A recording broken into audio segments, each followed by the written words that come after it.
So, good afternoon, dear friends. Welcome to the chanting.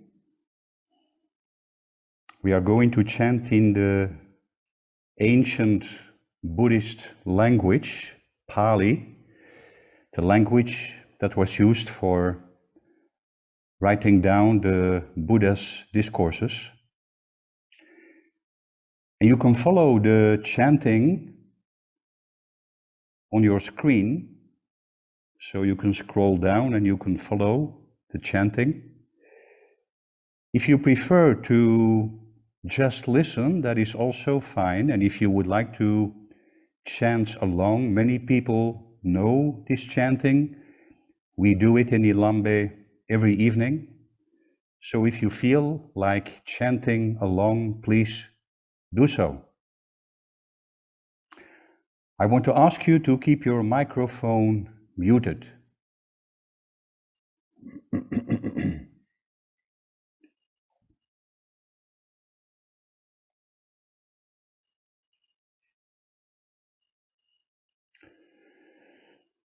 Namo tassa bhagavato arahato samma sambuddhassa. Namo tassa bhagavato arahato samma sambuddhassa. Namo tassa bhagavato arahato samma sambuddhassa. Buddham saranam gacchami. Dhammam saranam gacchami. Sangam saranam gacchami. Tutiyampi Buddham saranam gacchami. Tutiyampi Dhammam saranam gacchami. Dutiyampi Sangam saranam gacchami.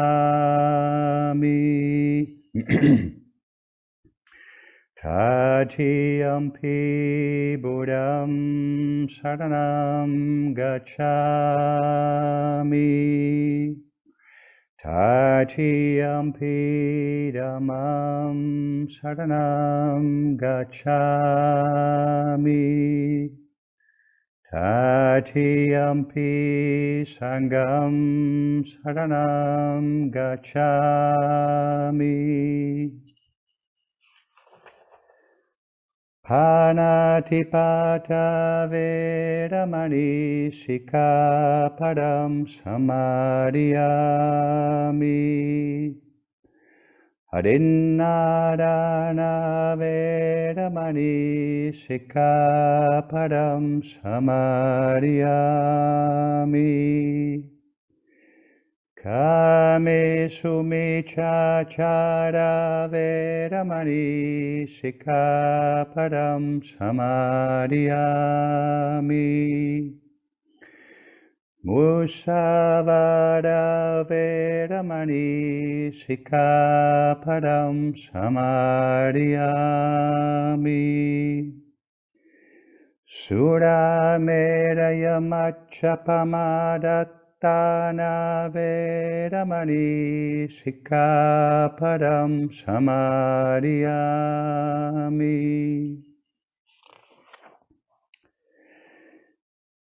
Karaniyamatta kusalena yantam santam param abhisamecha. Sako ujucha sujucha suvachocha samuduvanati Santo sakocha subarocha apakichocha salahukavuti.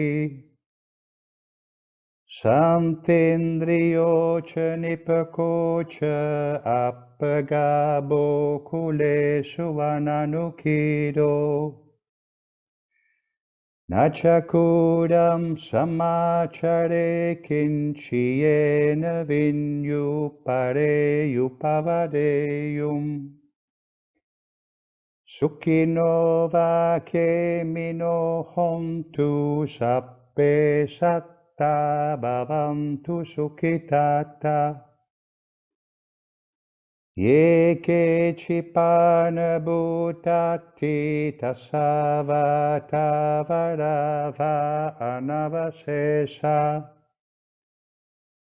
Digavaye mahantava majimarasaka nukatula.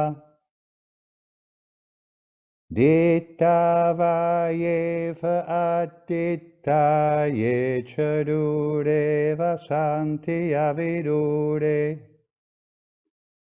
Bhutava sambhave siva sabbe satta bhavantu sukhitata. Naparo param nikubeta natimanyeta katachinam kamchi.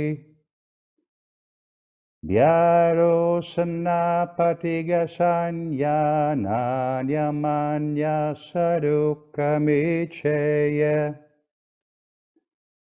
Mata yatanyam puttam ayusa eka puttam anurake. Evam pisabhabhutesu manasam bhavaye aparimanam. Metam cha sabhalokasmim manasam bhavaye aparimanam. Udam aduchatiriyam che asambadam averam asapatam. Tittam charam nisinno vasayano vayavata savigatamido. Etam satim aditteya brahmametam viharam idamahu. Dittincha anupagam sillavadasanena sampano. Kame suvineya gedam nahi chatu abbaseyam punaretiti.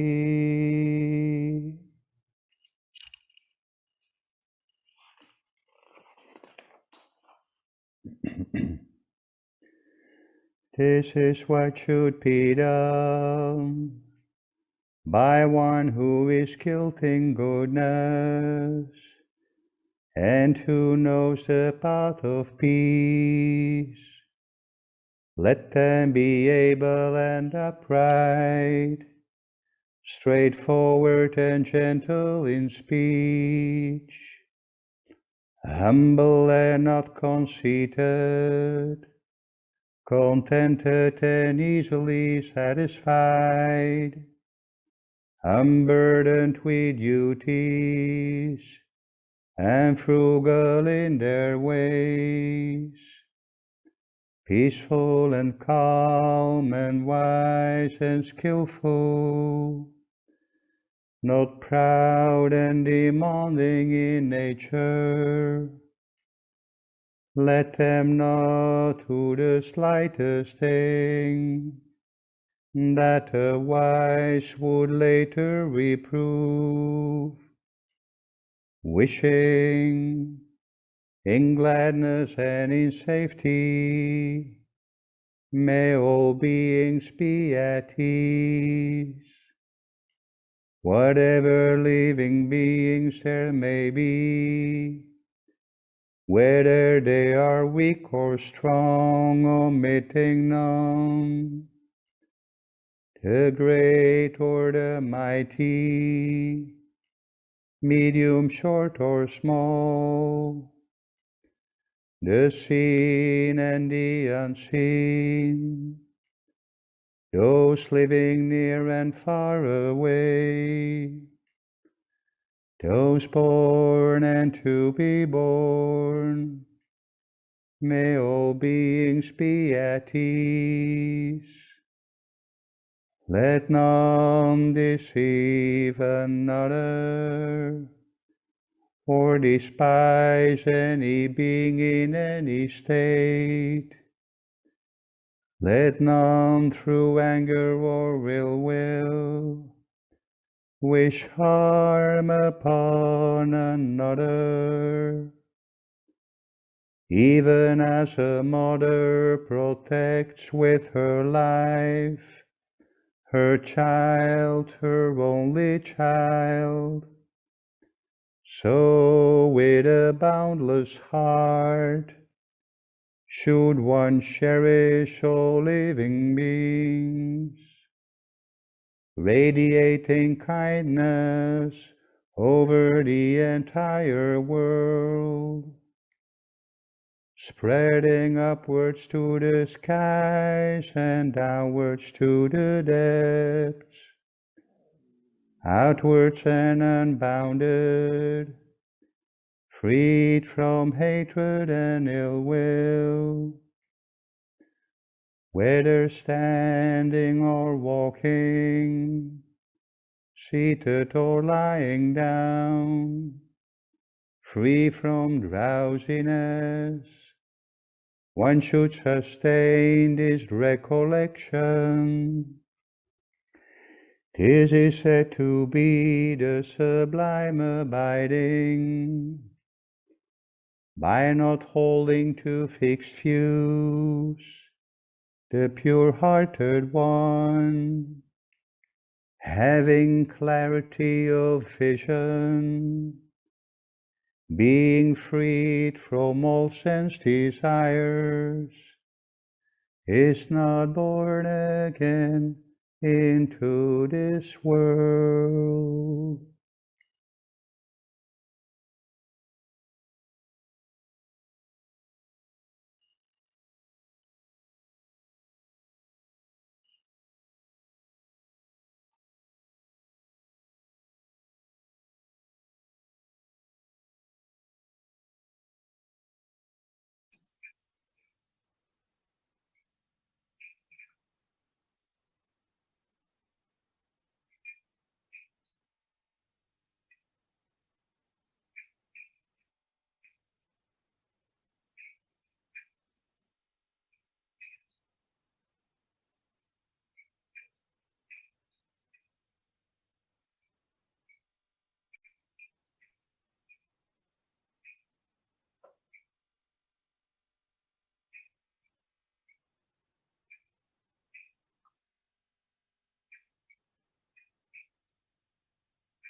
Chanting, it comes from the heart and it goes back to the heart.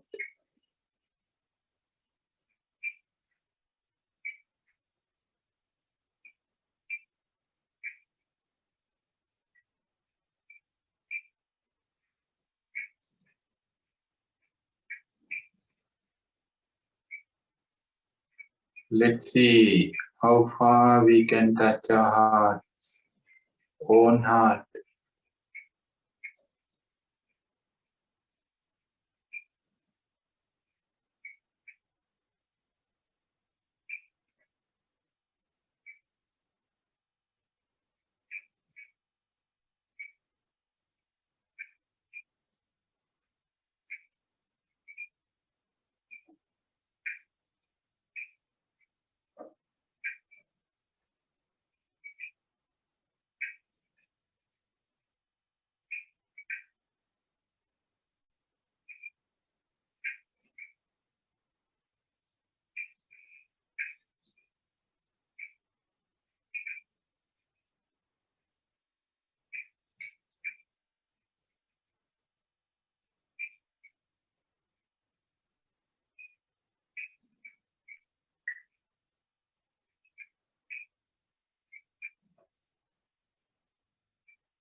own heart. The own heart is the most comfortable place in the universe.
Let's see how far we can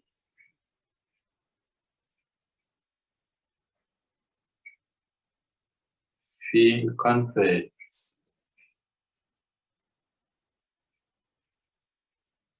within.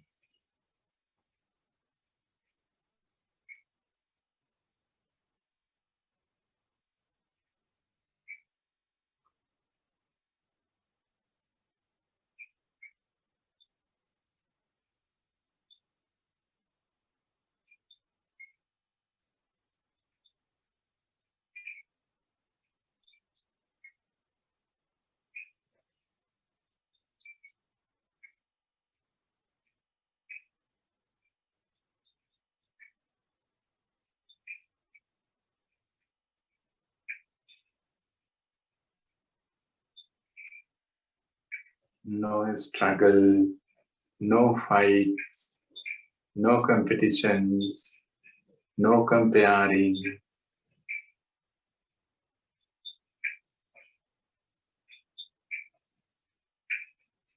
The heart is the only place where no competition, where no struggle, no fight.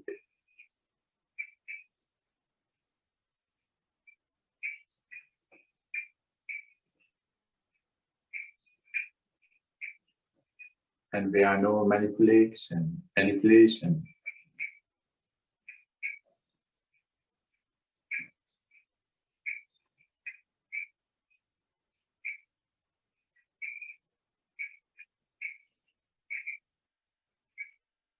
Therefore, the heart is the most comfortable place in the universe.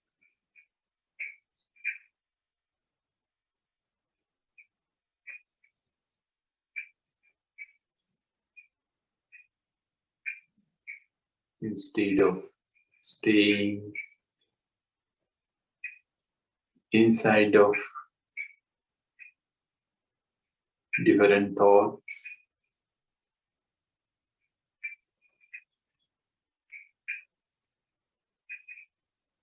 can we live with the heart? Let's see how far we can be alive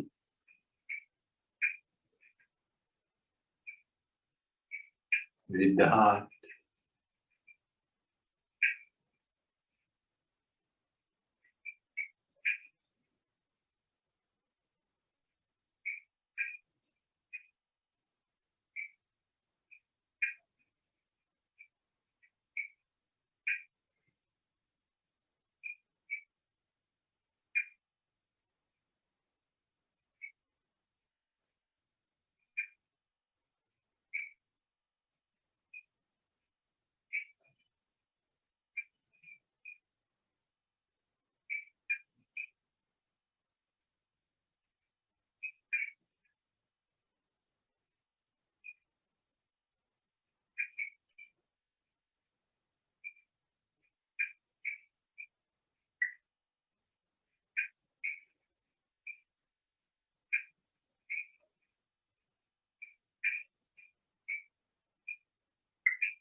only one choice is there.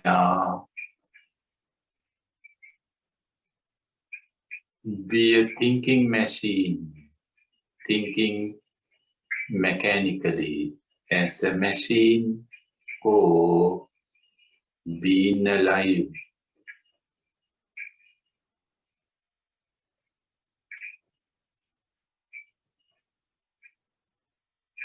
Being alert,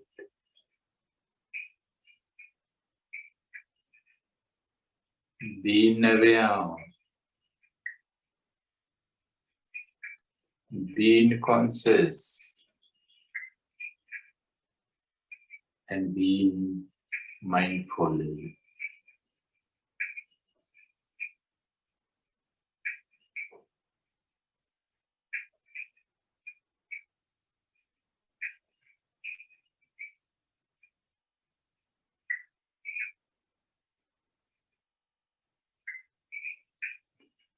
What's our choice?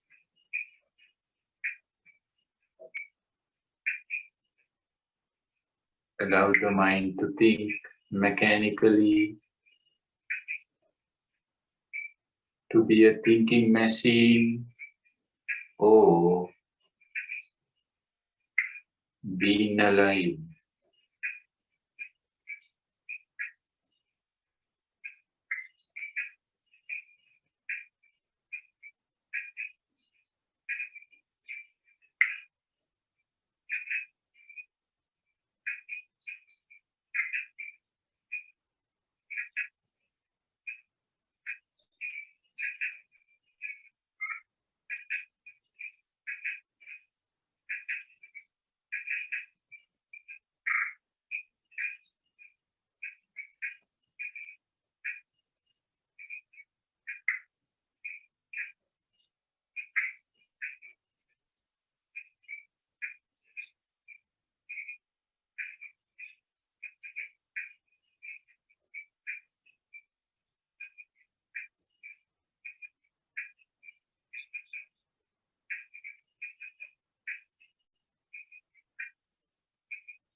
only one choice is there.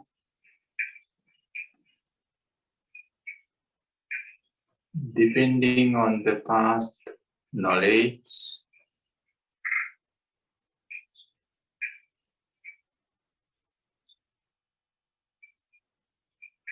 being blind and deaf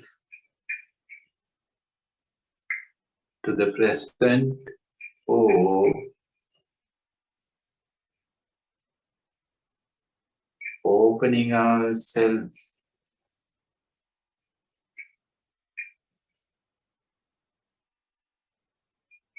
for whatever is happening.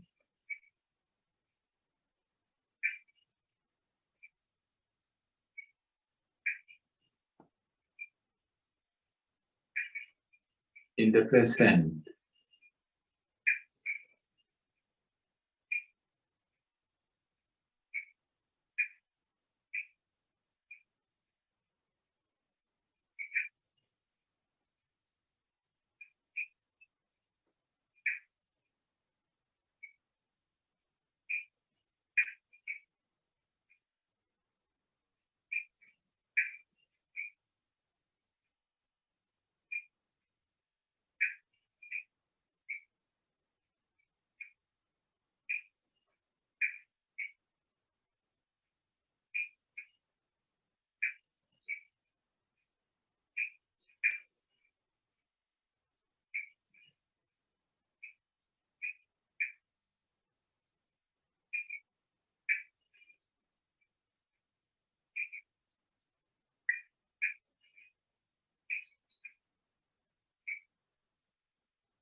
only one choice is there.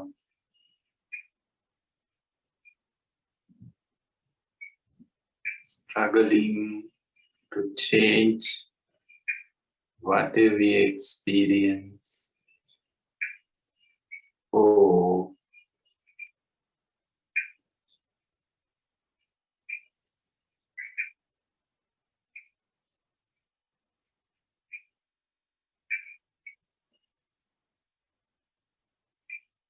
staying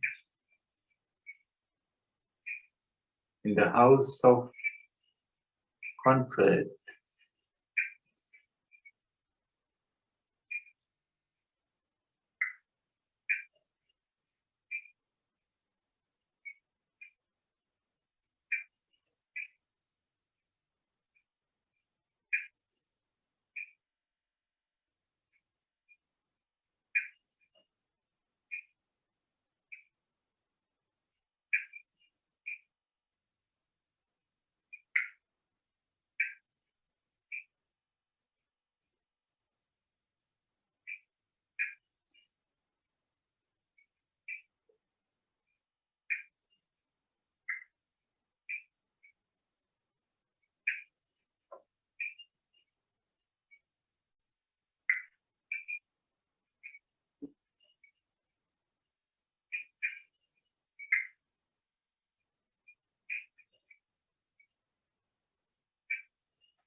No choices for the machine. But now we have many choices.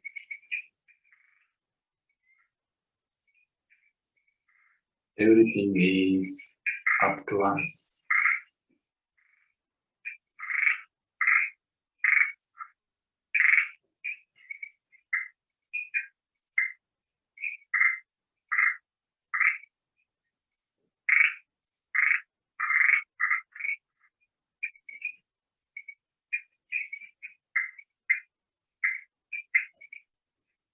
By stepping into this inner freedom and inner comfort, we may open our eyes consciously, mindfully.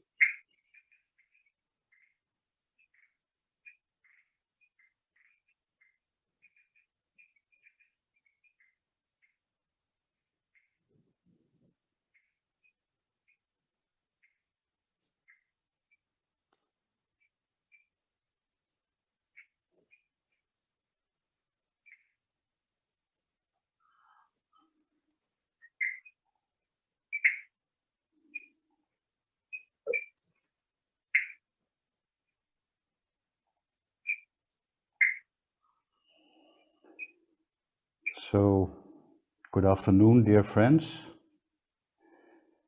My name is Paul. I'm from Belgium, and I'm happy to moderate the discussion, the Q&A or question and answer session.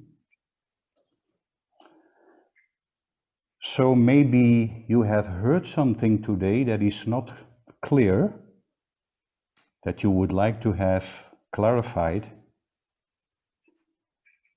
Maybe you have a question about your spiritual practice or about your spiritual life.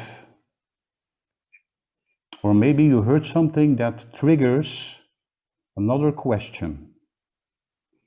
So now is the time, now you have the opportunity to raise that question or to share whatever you would like to share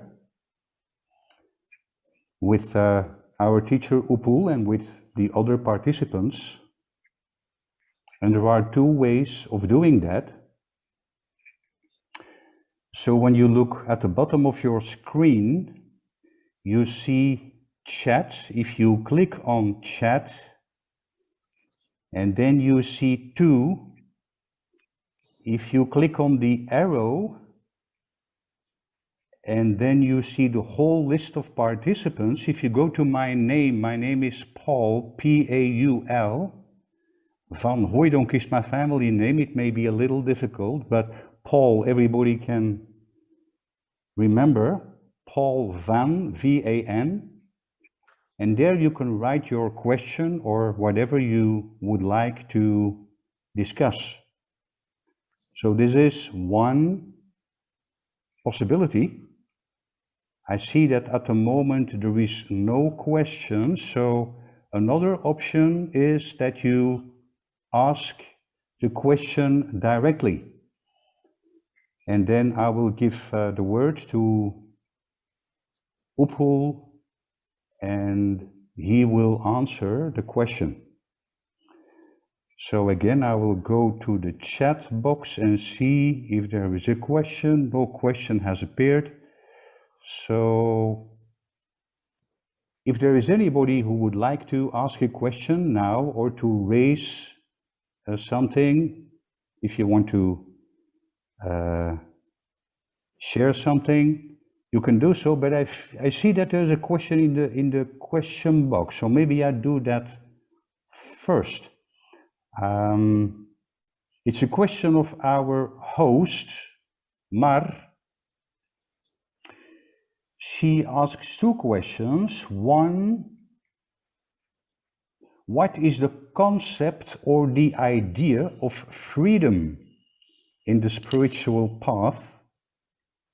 And two, which process needs to be followed to make this transformation or inner revolution? So maybe the first question first. What is the concept or the idea of freedom in the spiritual path? So, dear Dhamma friend Upul, what is the concept or the idea of freedom on the spiritual path? Well, yeah, as I said in this afternoon, the common interpretation or description for the freedom is if we can do whatever we want, and if we do not have to do whatever we don't want to do, then it is freedom. That is the general idea about the freedom. And we are always looking for this freedom, and we are fighting for this freedom. We think that we are not free because of others. They are controlling us, they are making boundaries and fence around us and building up walls. Therefore, we are always in a prison, in a jail, and we have to break the jail made by others, made by parents, made by society, made by everybody. So that is the concept, comes from the ordinary minds, ordinary way of thinking. But you are asking the spiritual point of view and also practical, because the first one is not practical. No one can do whatever he or she wants to do always, and not to do whatever he or she doesn't want to do. That is not possible. No one is free in that sense. The next one, the real freedom is if we can make ourselves free from what the ego wants to do and what the ego doesn't want to do.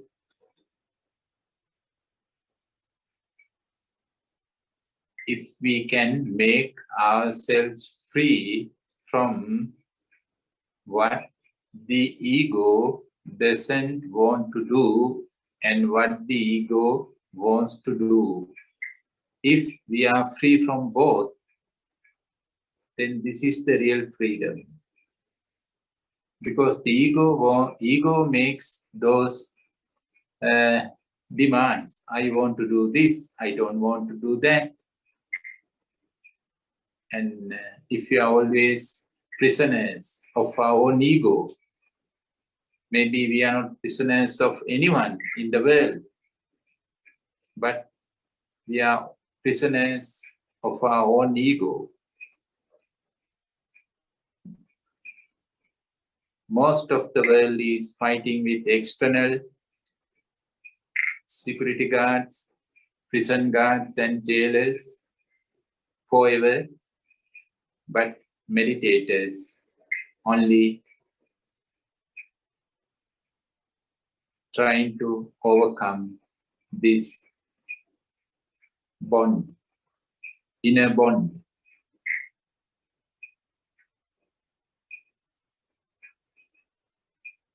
Make oneself free from the egoistic wanting mind. So that is the concept of freedom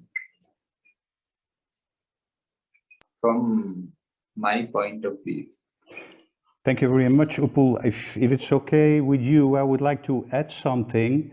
I once heard somebody expressing this in a very clear and precise way. And he said, freedom is not being able to follow your likes or dislikes, but freedom means to be free from likes and dislikes.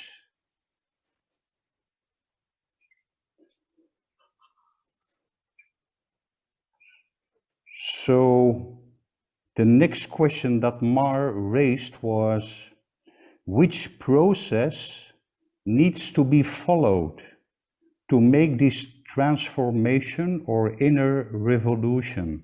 Which process do we follow to realize this transformation or inner revolution? Upul, again, I give the word to you. Well, actually, there is no process. If there is a process, then again we become systematical and we become a wheel of a machine. And finally, everything becomes very mechanical. Therefore, there is no ready-made program for inner revolution, no ready-made system or method or path. There are many ready-made paths, systems, and methods for everything else, even for refining the mind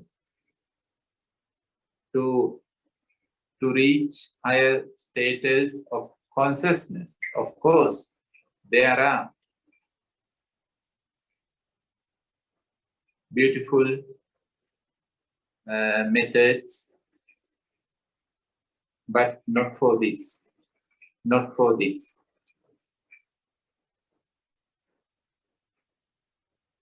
So then, then you may ask, then how to do it?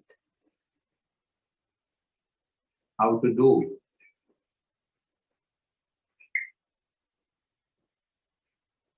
Well, the very first thing is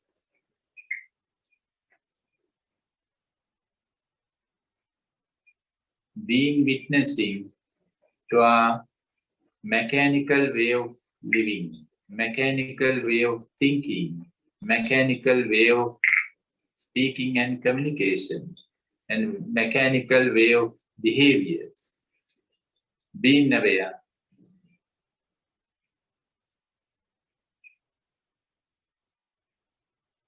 Until we realize this fully,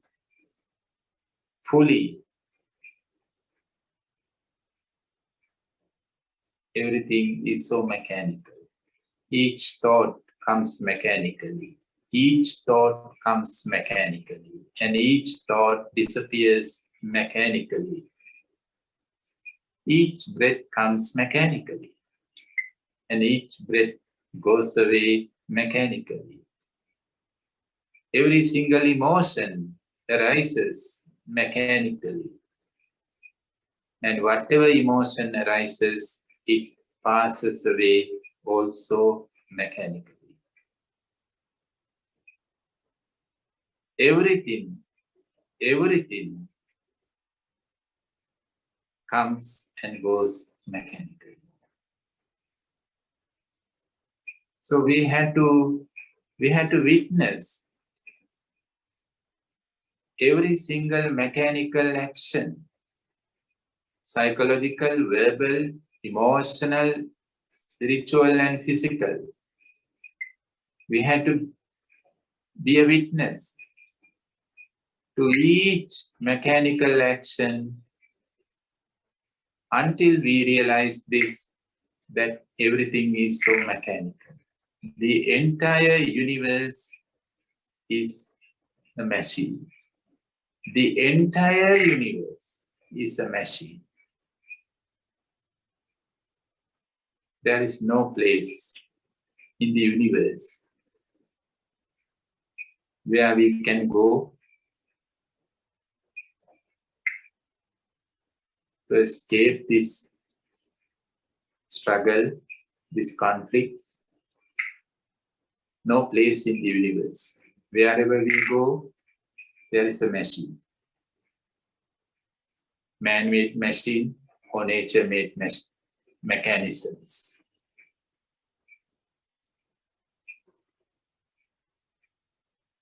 But we have a dream. We have a dream. There is a place. Place must be somewhere. Here or there. The Save Island is there.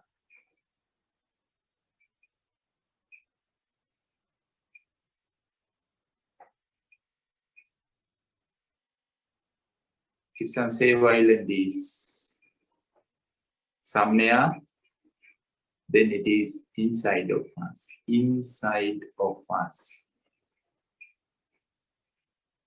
The universe cannot be alive. The sun, moon, solar system, the entire galaxy, mountains, rivers, waterfalls, the great ocean, they cannot be alive. They are in a deep sleep. Rivers are flowing, of course, but in a deep sleep. Mountains are in a deep sleep. All the waterfalls are in deep sleep. Even the rain falling down from the heaven to hell without knowing that it is falling down. So if something can be alive, then it is inside of us, inside of us. Therefore, look at the inside of you. Please, make a U-turn, make a U-turn. And look at inside of you. Until you find something alive, something fresh, something new, something which you didn't experience before, even something you didn't think in your past.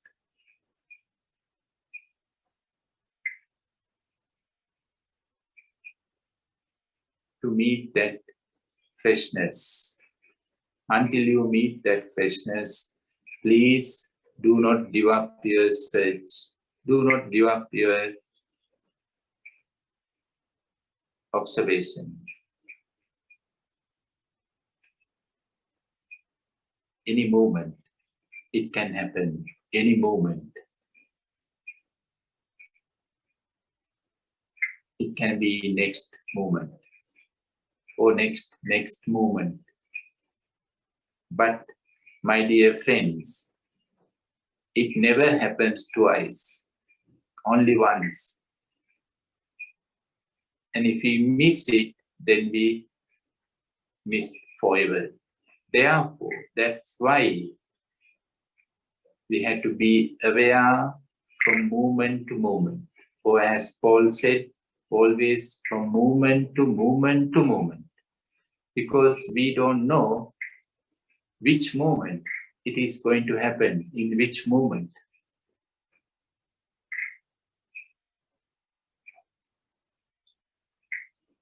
So that's the answer what I can give you, Ma. Thank you, thank you. Thank you very much, Upul. Beautiful. So, Mar, is this an answer to your questions, to both of your questions?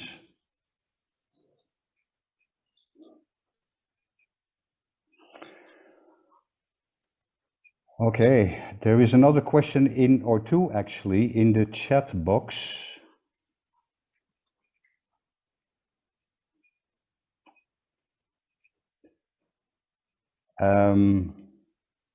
One question from our good friend Patrick.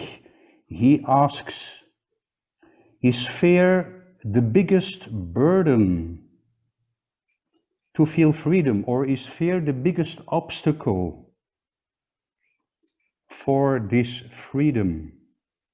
Is fear the biggest obstacle for this freedom?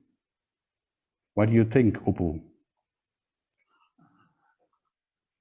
Well, it can be a bigger obstacle for the practice, not for the freedom, but for the practice, of course. Because our usual way of living is happening always habitually. That means we know where is my house, we know where is my office, we know where is the bathroom. So therefore, it is easier to live habitually. And we think that is the most safe way to live habitually. With known things, with familiar things. We think everything is familiar. Whatever we know is familiar. Whatever we know is familiar to us. This is the way we think. Whatever we don't know, that is dangerous. Some risk might be there. This is the way always we think, but actually this is not the wise way of thinking. And this is not realistic either. Anyhow, whenever we start to practice meditation, I mean this living from moment to moment, this kind of practice, then of course we have to open ourselves for unknown happenings. We don't know what is going to happen in next moment. Even before we didn't know, but we thought we knew. There is an idea, there is a thought that we know, but actually we didn't know. But with this thought, we were in a dream. We know. But now we are realizing that we don't know. Who knows what is going to happen in next moment? Who knows what is going to happen to our body in next second, to our mind, to this world? Nobody knows. This is the reality. So whenever we start to live from moment to moment, of course, then in the very beginning, this fear comes. Oh, it is very dangerous. Dangerous to open for unknown happenings, unknown reality.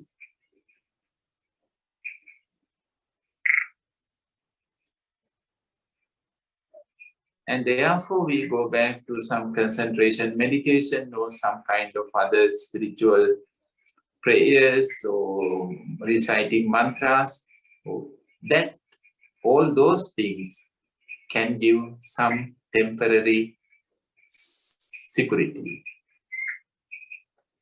Concentration meditation, mantra meditation, and prayers are giving us some temporary security. And then we feel we are safe. Of course, therefore, I totally agree with you. The fear is one of the biggest obstacles for this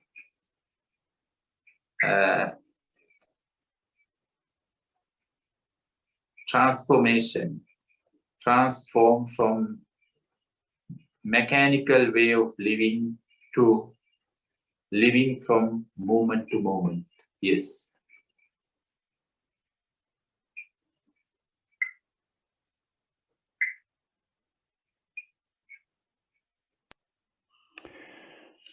So I want to ask Patrick if he's satisfied with this answer. Does it answer your question? Yes, it does, Paul. And thank you, Upul. Thank you. Thank you, Patrick.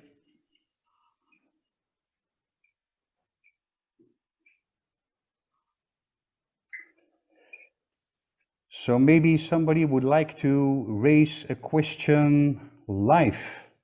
Please feel free.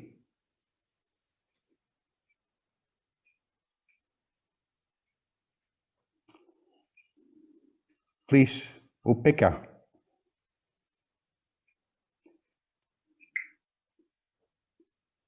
I think you have to unmute your phone, Upeka. Or I mean your... Yeah. Hi, Upul and Paul. I was only able to join the meditation in the first part of the retreat at the very end.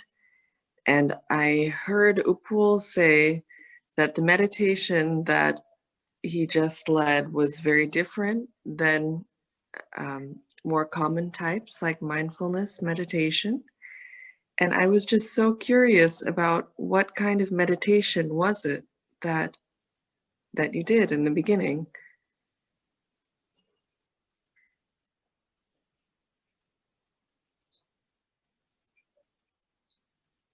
Oh, thank you very much, dear Upeka, for asking this question, though I cannot remember it. Okay. Maybe some Mark can send you the recording. Okay. Actually, it is easier to conduct a retreat with ready-made techniques like mindfulness of breathing meditation or whatever. It is easier. No need to think about it. No need to be aware or be conscious so much for this. But I am fed up with this type of retreats now. Therefore, from moment to moment, we are building up the retreat. We are building up the practice, guidance. Therefore, after a while, if you ask what was the first sentence or second one, really I couldn't remember. Maybe Claudia can give a summary, please. You are also mindful from moment to moment, therefore.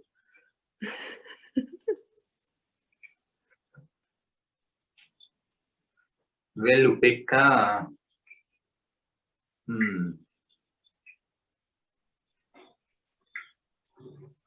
if I can remember correctly, then, yeah, in the beginning, we were trying to meditate or we were trying to know about what we are experiencing. And how we are experiencing. Not who is experiencing, that is not important, who is here, but how is experiencing, how we are connecting to our experiences and what we are looking for. And are we looking for some changes of whatever we experience? And do we want to be someone else? Do we want to change ourselves?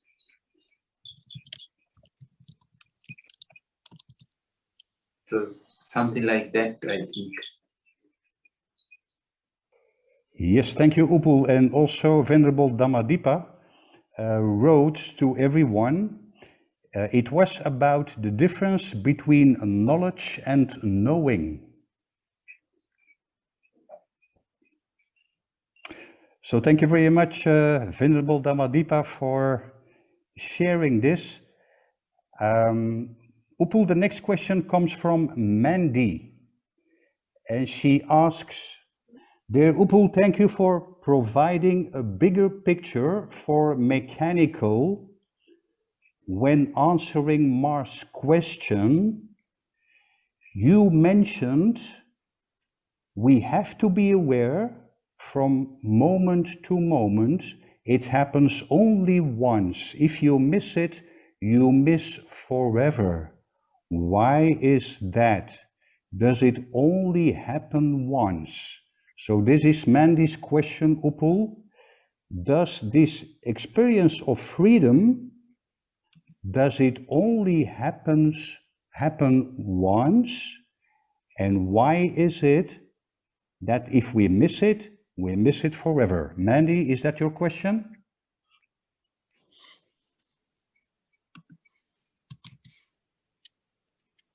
So please, Upul, feel free to answer. Yeah, I am not free because I am not free to not to answer. Well, no, freedom is, did I say that freedom is happening only in one moment? No, it is not happening. Freedom is not something which is happening, but to enter into the freedom, the door opens only once. And we don't know in which moment. If we know exactly in which moment, or if we know how many times this door is open, then we can postpone, we can delay, and we can do something else until the second time when the door is going to open. No. So we should not postpone. There is no time to postpone. Then we may miss it. And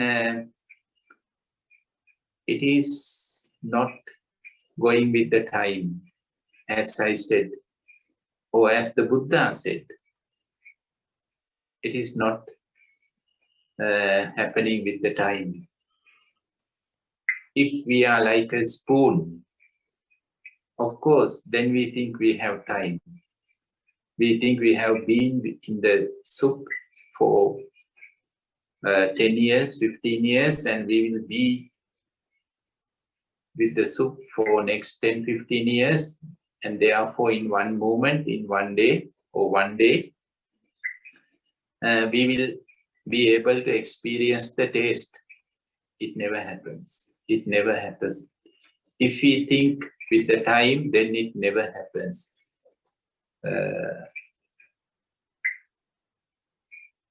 Be a tongue. Be a tongue. Then it is happening in this moment. It is happening in this moment. It is timeless.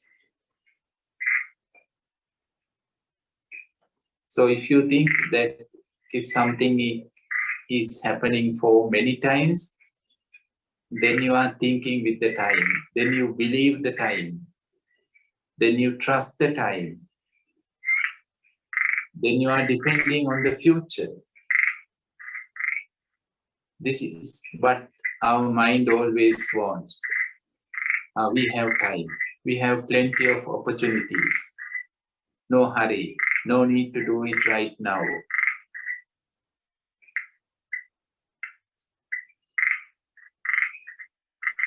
It's a trick, and it's a trap too. So my idea, this is my idea. If we cannot do it now, if we cannot do it in this life, then no second chance. No second chance. I may wrong. I may wrong. But even then, this kind of thinking helps me to continue my practice.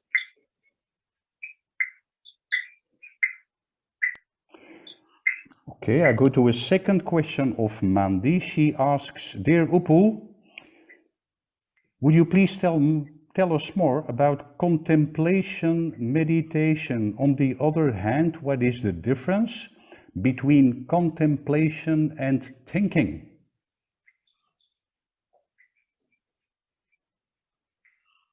Oh, dear Mandy, thinking is very mechanical. Thinking is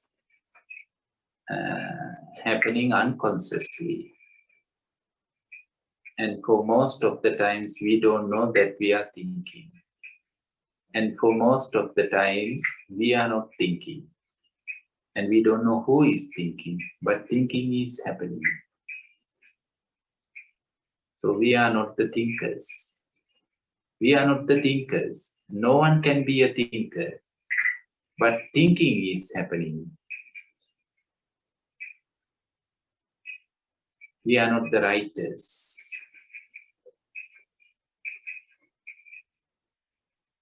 We are just like a pencil. We are just like a pencil. And therefore, we don't know what we are thinking and why we are thinking.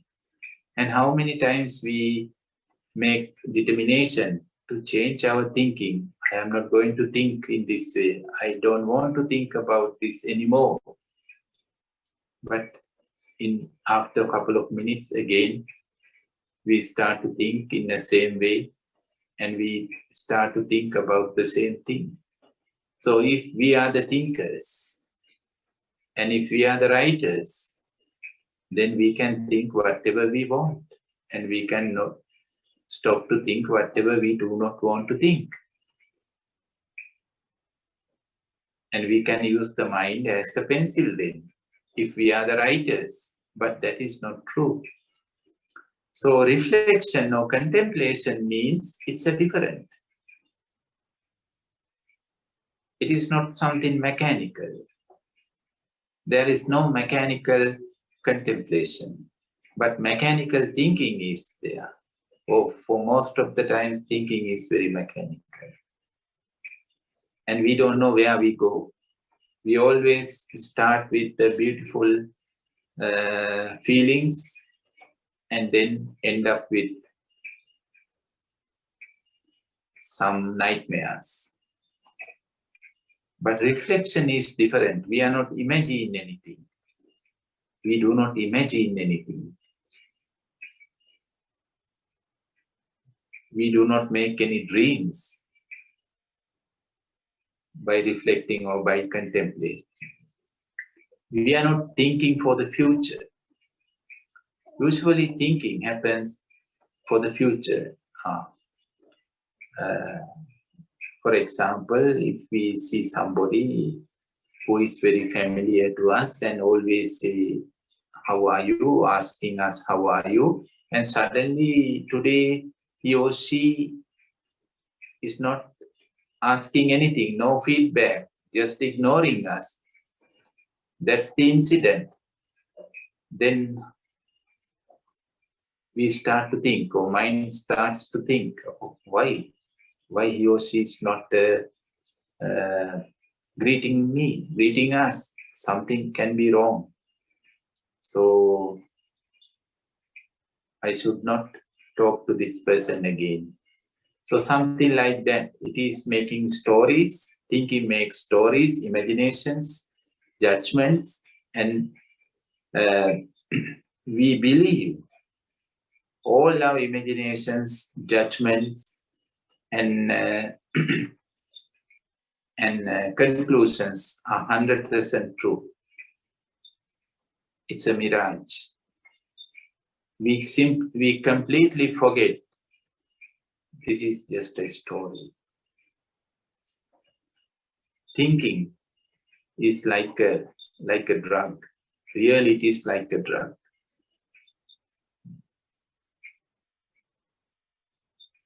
Reflection or contemplation is different.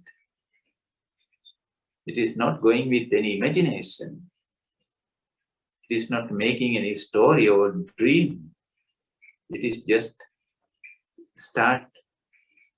Reflection or contemplation starts from whatever we experience now. We are disappointed. So we start to contemplate on our disappointment. Why we are disappointed? Why? Not something like that, or what we are going to do with this disappointment. That is the way to think. No, why we are disappointed? What is the cause for this disappointment? So we ask this question, we raise this question, And after that, we are not going to answer to this question. That's the difference, second difference.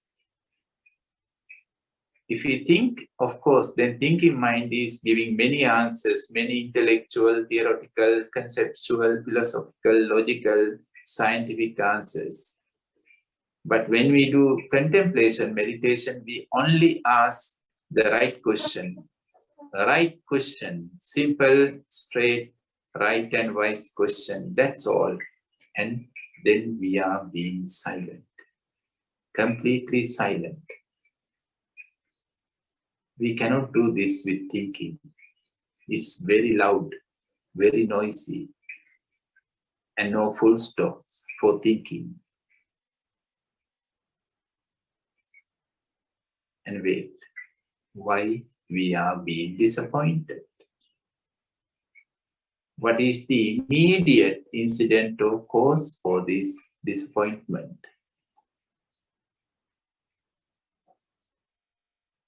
So now we are seeing, now we are observing.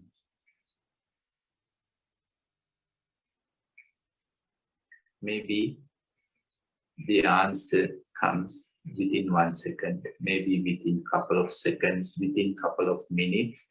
It's okay, no hurry. We are not pressurizing. Hurry up, hurry up, hurry up. I have a question paper. I want to ask the second question. So this is an examination, 1 hour examination. So hurry up. No, not like that.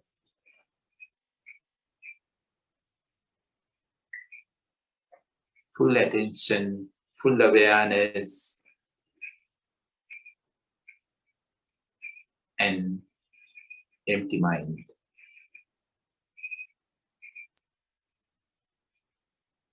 And then whatever answer comes, we accept it. We accept. And then we again contemplate on this answer in the same way. So that therefore, my dear friends and dear Mandy, thinking and contemplation are entirely different phenomena.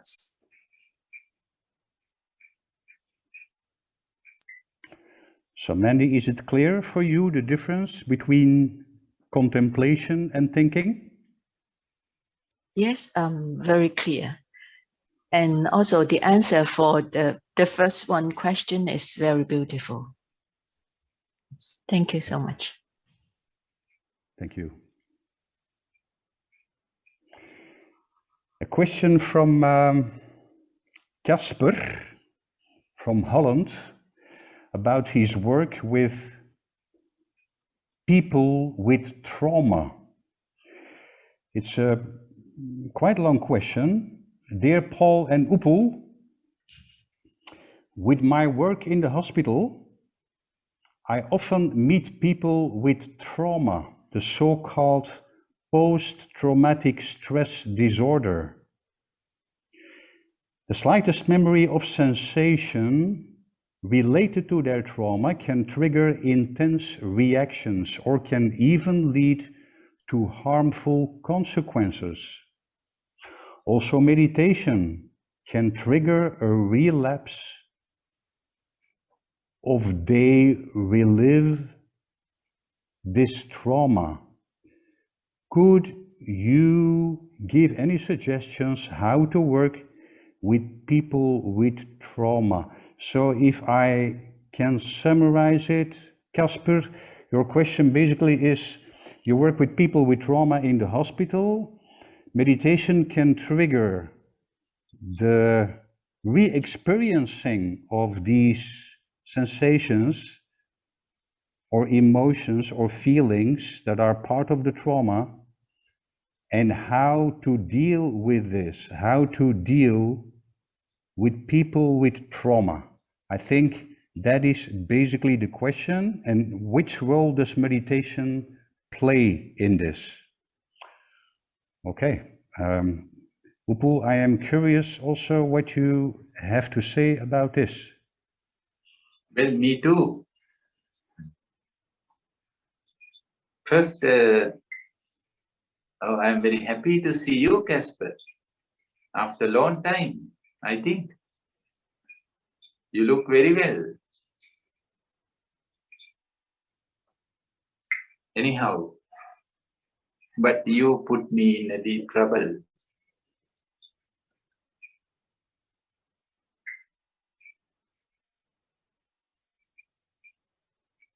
Well, if they know, if your clients or patients, they do know what happens to them. If they know what happens to them, then it is easier for them to start to practice meditation. The first thing is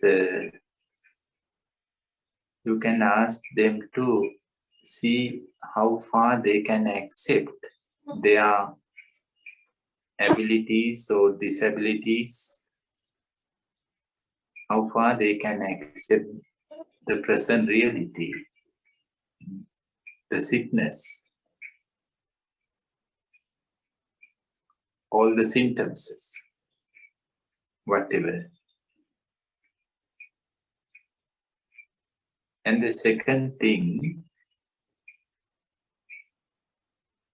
how much aversion or resistance is there towards those symptoms and whatever. So they can try to find out it. They can be aware how much they don't like, dislike feeling, resistant. So maybe they can talk about it instead of closing eyes and looking at. You can ask, you can do a conversation or discussion. It's also meditation. Allow them to express their feelings towards themselves, about themselves.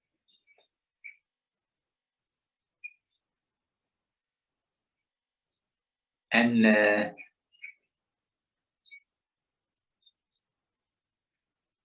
also they can do bodily meditation. I mean, they can pay their attention on the body. Maybe some parts they cannot feel, some parts they can feel, and they can label which part they can feel and which parts they cannot feel.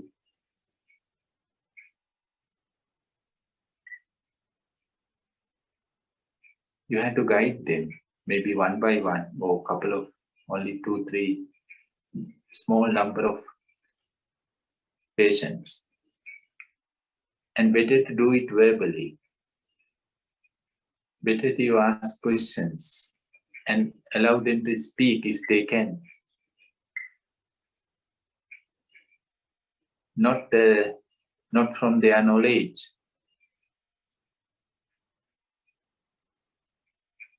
Answers should come from what they are experiencing in this moment. By doing this, we can help them to establish themselves in the present moment, in their own experiences, real experiences.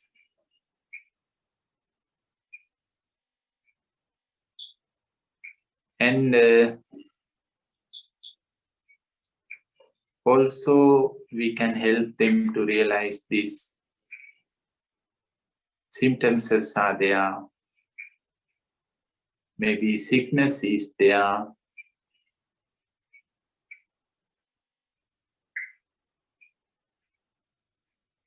But the whole life is not sick.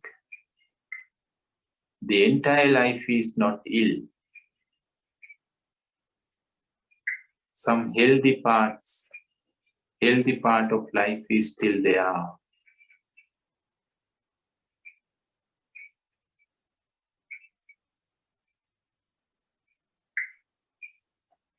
So better to help them to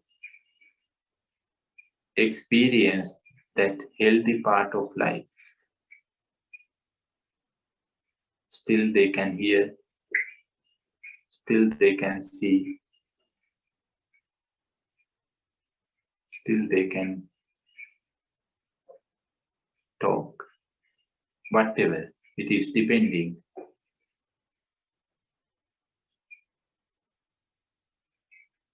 And another approach is heartfulness, metta meditation, metta.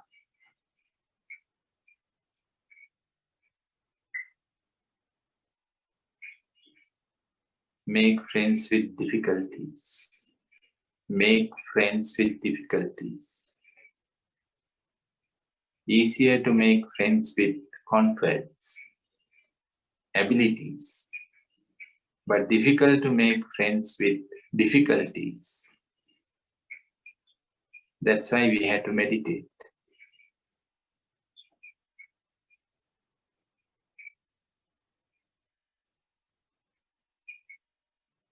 So these are my suggestions, dear Caspar, and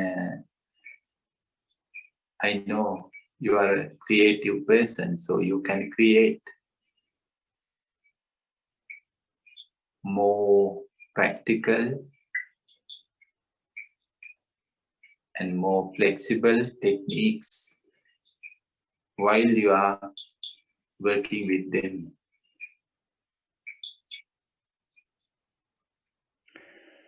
So Casper, are you happy with this answer? Yes, very happy. Thank you very much, Upal and Paul. Yes, thank you. Gita wants to ask a live question. Please, Gita. Thank you. Yeah, Upul, I really appreciate everything. Can you hear me? Yeah.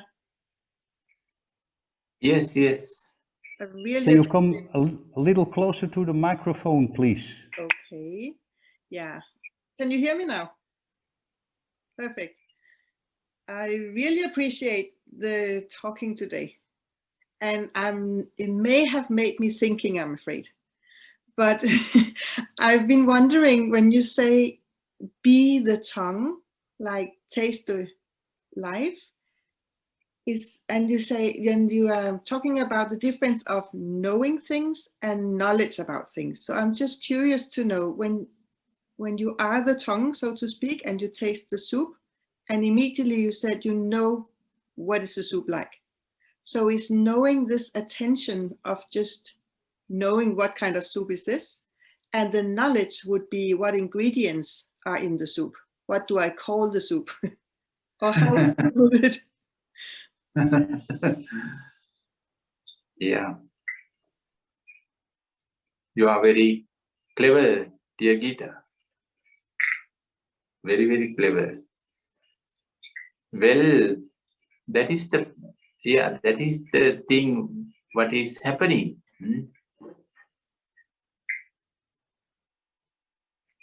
The knowledge says this is a tomato soup, or pumpkin soup, or mushroom soup, because we order it or we make it. If we make, then we know we are making a vegetable soup. Or when we order it from a restaurant, then we order. After looking at the menu, we order it. I want this soup. And when we start to have it, eat it, drink it, and then we eat or drink or have the soup with this thought, this is a pumpkin soup, mushroom, tomato soup. And that knowledge is really disturbing to experience the real taste. The tongue doesn't know anything about anything, about tomato, the name, mushroom? No. The tongue doesn't know.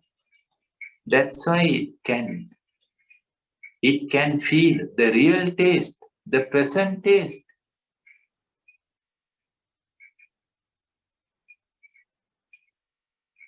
But if we are engaged with knowledge, labels, names, and our past experiences, then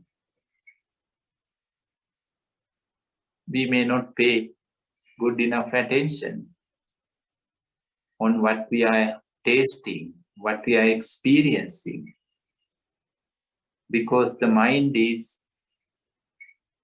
making a cover, a cloud, an obstacle.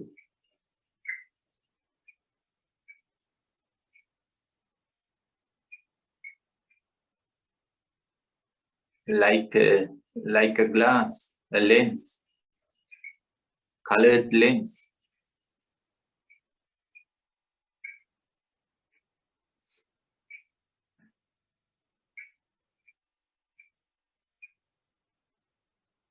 Let the tongue experience the taste first, and then the mind or the knowledge or the past can recognize the taste.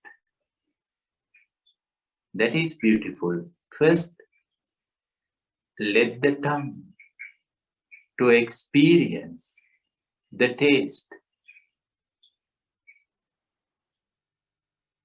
without having any pre-conclusion, prejudgment. And after that, after experiencing the taste mindfully, with full awareness, by being alive, only then you can ask this question from the past. Dear past, can you recognize what kind of taste are there? Can you recognize now? Can you label them? Can you give names? And this is something beautiful. And after that, maybe the past knowledge say 2 ingredients, garlic, mustard, and then, okay, thank you.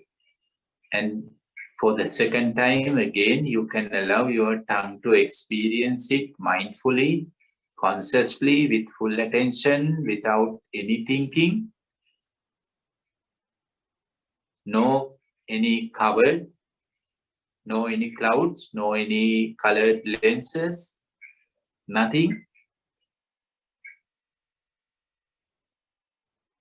Mind is 100% silence. And then again you can ask, okay, now dear mind, dear past knowledge, anything else you experience? Did you experience something different now? So something like that. This is a beautiful experiment and beautiful meditation. Dealing with the present and dealing with the past separately, not mixing up, not making a mess.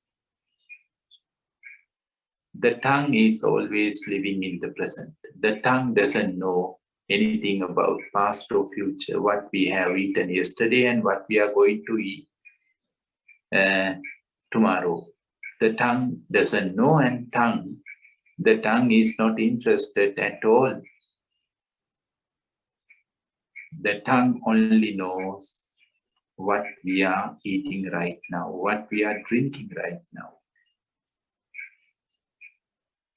So, opening ourselves fully to the present, and then consulting the past. That's beautiful.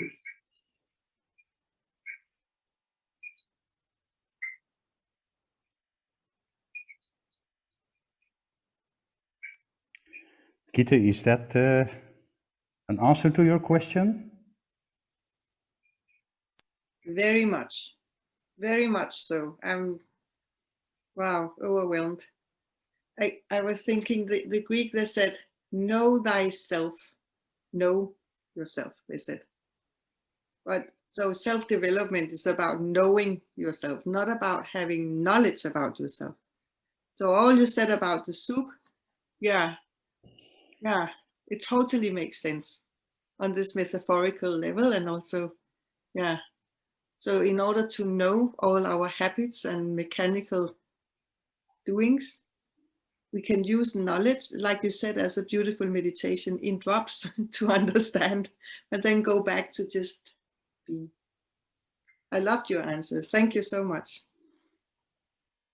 You're welcome. So Upul, I would like to share something very briefly that maybe is, I don't know the English word, maybe adds some clarity about what you just said. I remember that one night I was sitting on a beach with some friends. It was pitch dark and we were lying on the beach or sitting on the beach and we were looking up at the starry sky. And it was an overwhelming experience, complete silence, only the sound of the waves. And I remember I was completely, how shall I put it? I felt like very small, being confronted with the immensity of the universe. And I said something like, wow, this is so amazing, so wonderful. And then somebody said, yes, and this is Jupiter, and that is Mars, and that is that star sign. I think this is exactly the difference between knowing and knowledge. And for me, it was reducing very much the value of that experience. When you reduce, or when you bring back knowing to the level of knowledge, you could say it takes away, it strips the sacredness of the experience. That is something that I would like to add.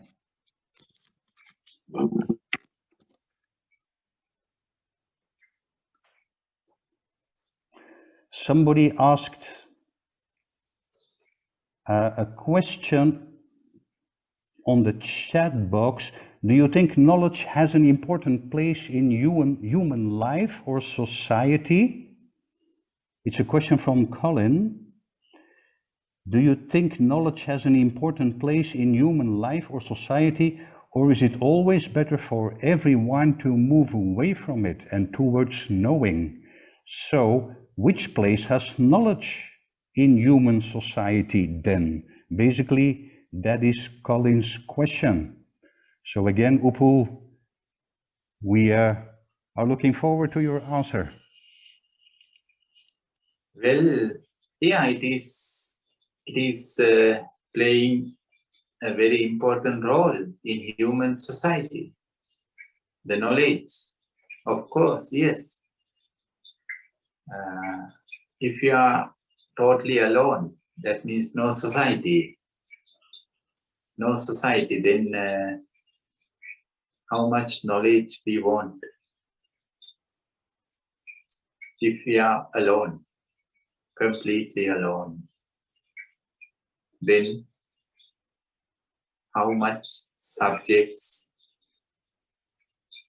that we want to learn, that we have to learn? How many languages we want to learn?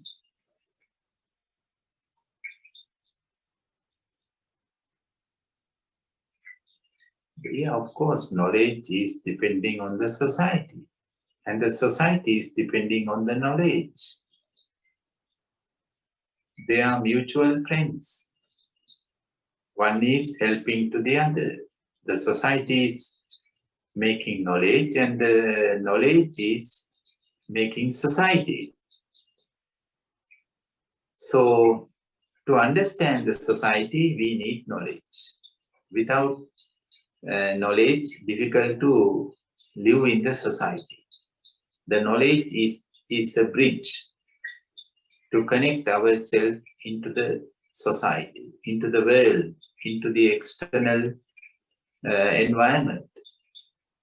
If you have good knowledge, then we can understand the external world well.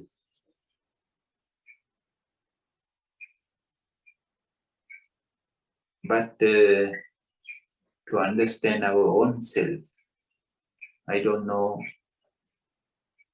knowledge, how much help us. Maybe it can't be a bridge to connect to ourselves. It can be a wall, an obstacle. But of course, to connect to the society, it is a bridge. And after understanding ourselves, and if we want to share our wisdom with others to help them, again we need knowledge. We need the language. We have to understand the culture. So again we need knowledge.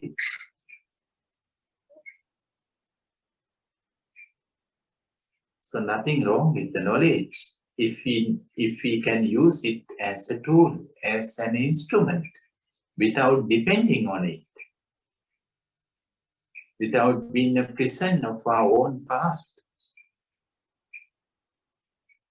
Then it's a very useful and practical and beautiful instrument.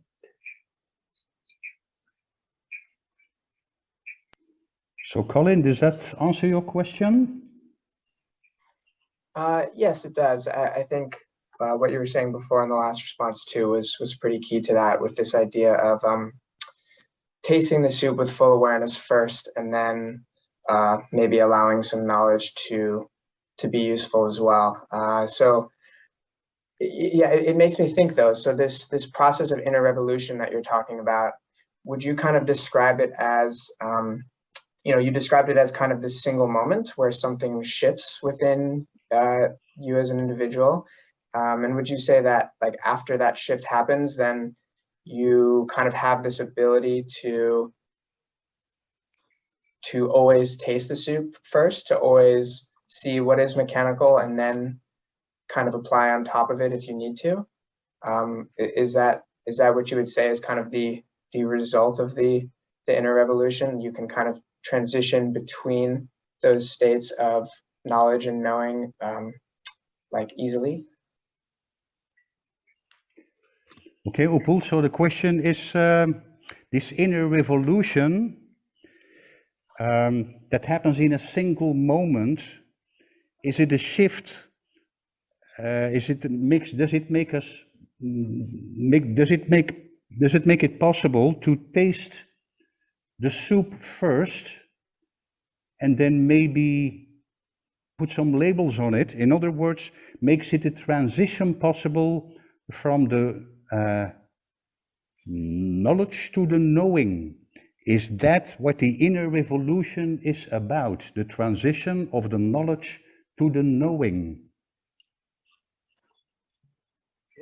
Yes. We know what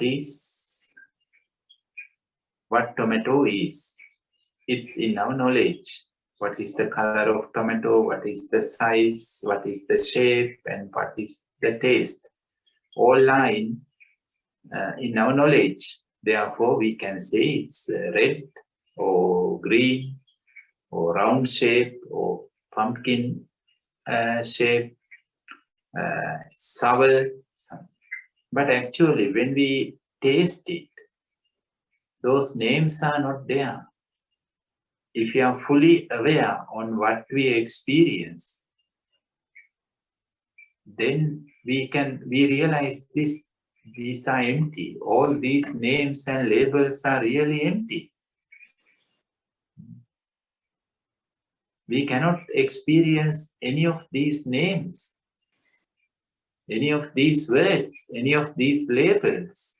They are dead.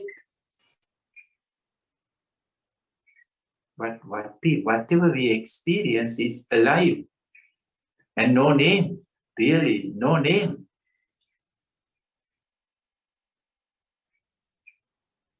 And after that, of course, yes, we can find this, some similar terms, similar, not 100%. There are no 100% names or concepts or labels for whatever we experience. No 100% similar. Same name, no.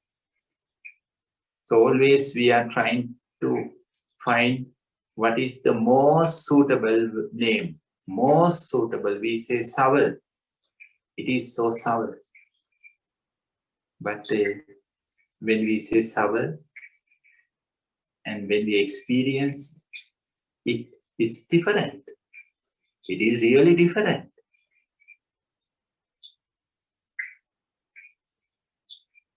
So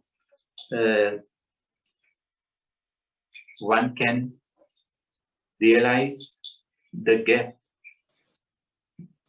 in between knowledge and knowing. How much gap we experience, that much we are in this inner revolution. If we think no gap, then we are in a deep sleep. Great. Thank you, Upal. Yeah, it reminds me of a famous Zen saying where they say, I'm not sure if I get it exactly right, but the beginner student thinks that mountains are mountains and rivers are rivers. The intermediate student sees that there are no mountains or no rivers. And then the advanced student sees that mountains and mountains are and rivers are rivers. So kind of understanding that both exist at the same, that the note, it is nothing and it is something at the same time. Exactly, exactly. Thank you for telling us this Zen statement. Yeah, before the enlightenment, we see mountains, rivers, and at the moment of enlightenment, no rivers, no mountains, no stars.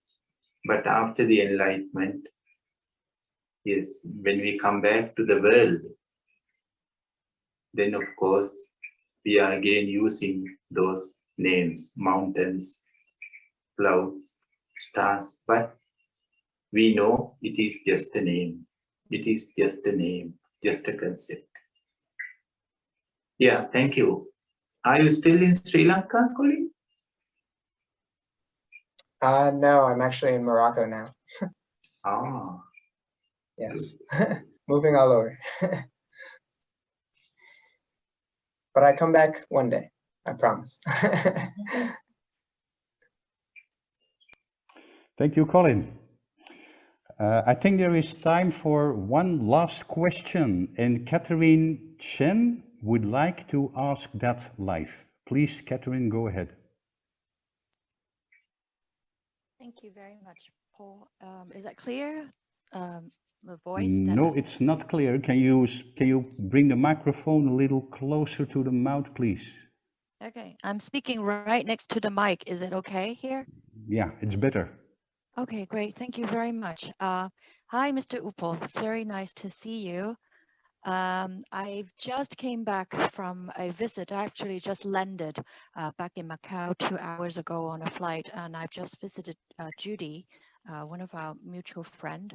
And so I'd like to ask a question actually on her behalf, and also that because I am just trying to find ways to also help her as well. So both, of course, like both Judy and I practice mindfulness meditation, but when the context where there was a really strong maltreatment happened, like, so that was something that happened in her workplace, and a very, very strong emotions occur, very strong aversion, like anger, and it's also not just one time, because that also a repeated from previous sort of like trauma situation as well. and that it is in a context like right now that there is not really a solution. And so, but my concern is more about, you know, like even as a practitioner, it's really hard to be mindful when you are in a very, very strong anger and aversion situation where you very immediately see that you are being maltreated. And so I try to sort of give a little bit of suggestion to her. For example, how about trying to get just a little bit of a distance between whatever your mind is taking over with that very strong aversion and your body. Like if you can have a little bit of distance, but it's really, really difficult to do when the velocity of the anger is so strong. I'm also suggesting that because when one is very maltreated, mistreated unfairly, then of course, like naturally, you would also have this sense of aversion where you want revenge or you want someone else to, you know, like, and so like to be punished or something. And that I am trying to say that, well, do what you need to do within your own justice. But if you are thinking in terms of revenge, then you are messing up with another person's karma. And I, you know, to me, I think that I don't know how best really to help someone, my dear friend, who obviously rationally also know about, you know, like a lot of the Buddhist philosophy. But, you know, like, so literally she is being robbed. Like, so she is literally being robbed of something precious that she have done so well on. And so that all of these anger, and it was being robbed more than once. And so I just, you know, I kind of feel like that I am a little short in terms of inadequate in terms of how to support or help my friend. And so when I've just landed back here, and that I know that Mr. Upo today that you have this one-day retreat. So I like to also hear from you your, you know, wise advice to someone, Judy and I, you know, like how to work with this kind of strong aversion that we do know that it's very harmful for us. Yeah, thank you. Okay, Catherine, I'm trying to summarize your question. It was difficult to understand you, and I saw on the faces, the expressions of the faces of the other people that they also had difficulty with understanding. But if I understood you well, you said, I know somebody who has strong feelings of anger and aversion, somebody who has been maltreated, and it's natural to have feelings of revenge or wanting to take revenge. And of course, you can be mindful, you can stay mindful in that process while you have these feelings of anger. But are there other ways or to deal with it, or how to deal with emotions of strong anger and aversion? That's basically your question. Is that correct? Yes, thank you very much. Yes. Thank you. Thank you. Thank you very much, dear Paul. And yeah, to summarize the question part. And dear Catherine, I think your answer is a complete answer. I think she was happy. So she could work with the emotions, with your answer, with your guidance. Anyhow,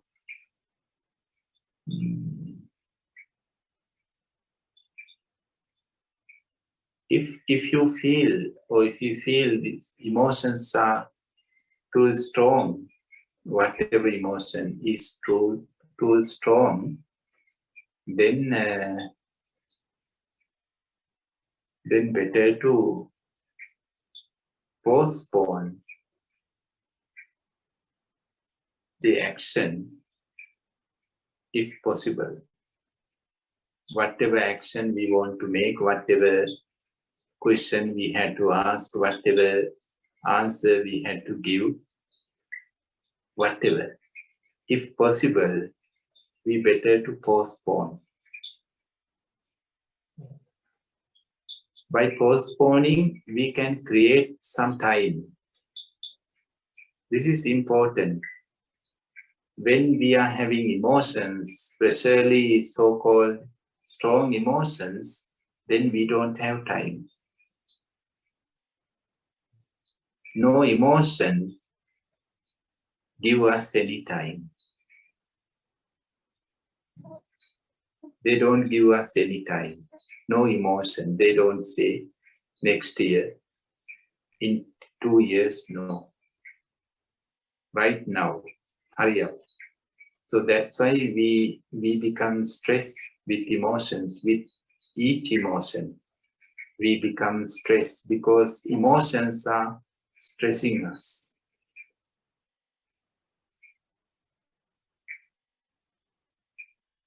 So with mindfulness, so with awareness, if we know that we are too emotional or emotions are too strong, then consciously with some gentle effort, we can create some time by postponing the response, the reaction.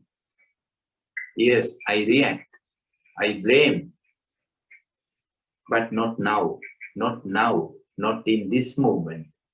Maybe in 5 minutes, in 2 minutes, in 1 minute, whatever. It doesn't matter. The time is not important, but at least if we can make this decision, then we can create time. Time is something we have to create. Only mindfulness can create time.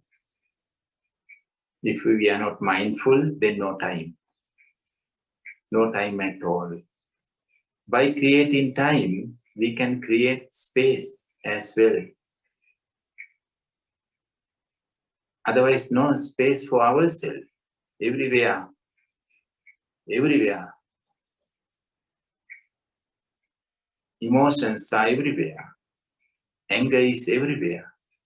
Full of anger. No space for ourselves. No place for ourselves. By creating time, we can create the space. Time for ourselves and space for ourselves.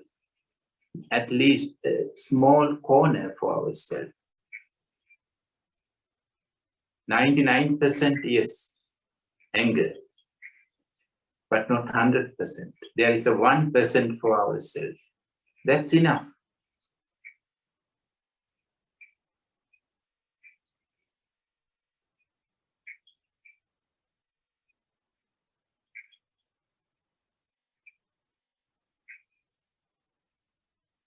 That's a victory. That's a very big step.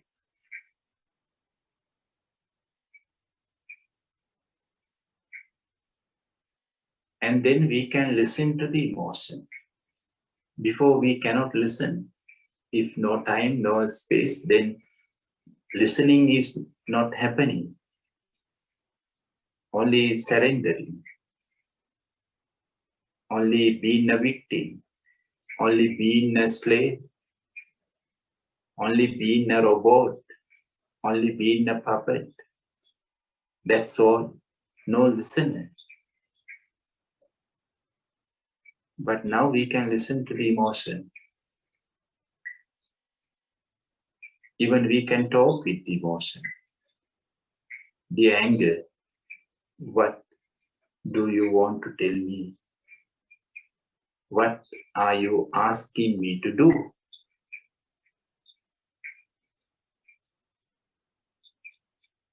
Usually, it is not asking us to do anything. It is commanding us to do.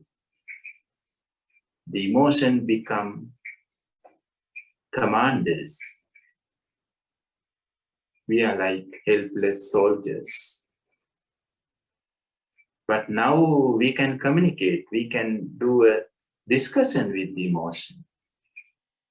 What are you asking? What are you suggesting?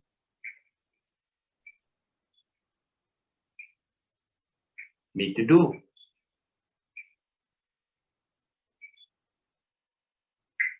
So still the emotion is strongly trying to command us. You must do this, you must say this, you must ask that, you must go there. But for us, now we are safe because we have our own place. We have our own time. Even though it is 1%, it doesn't matter. It is our own place. Therefore, even though the emotion is commanding us, but for us, it is just like a suggestion. This is a revolution. This is a transformation. For the emotion, it's a command. But for us, it is a suggestion.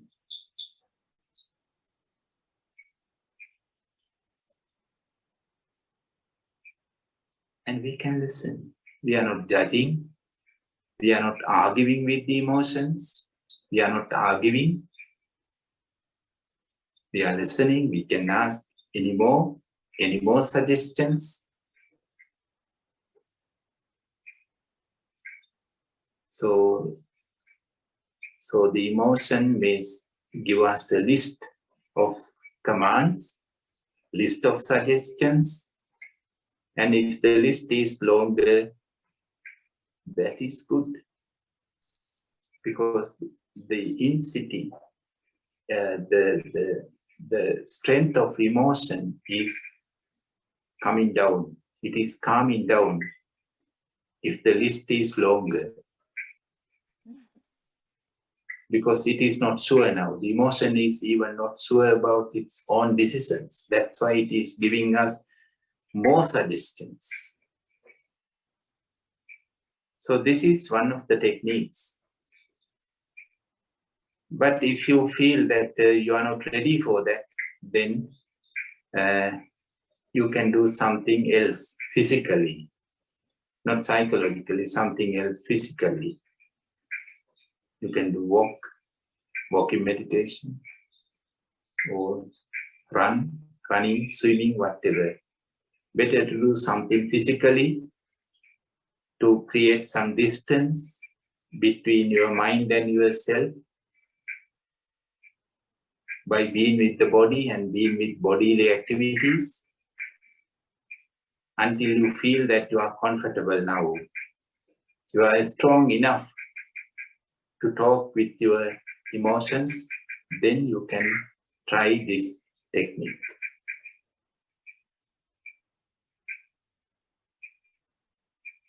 And the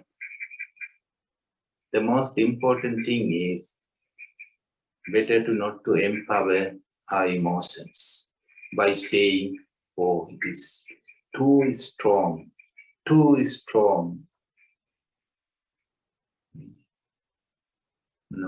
No emotion can be stronger than you and me. That is not possible. How possible?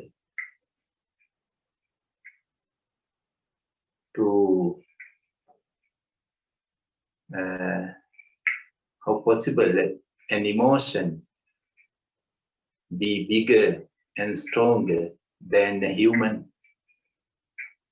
No. It's an overestimating and underestimating ourselves.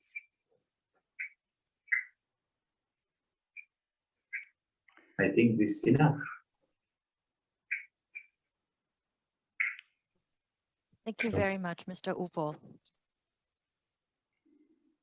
And please give my regards to Judith. I will. Thank you. Thank you. You know, I got the technique that you mentioned. It's very, very helpful, even if it's just 1% of space and time. And Yes. also the conversation with the emotion, and don't give the emotion that much power. Thank you. Thank you, Catherine. A very practical question, Upul, from Claudia. Hi, Paul. Could Upul say anything about reopening Nilambe? And I see many people nodding, so many people are interested. Yeah, me too.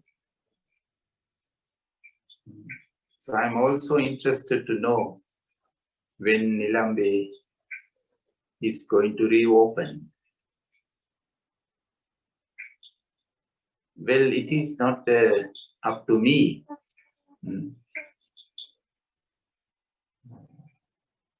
Each month, each week, here situation is changing and different restrictions come and different conditions, and then removing them and new conditions and new statics. So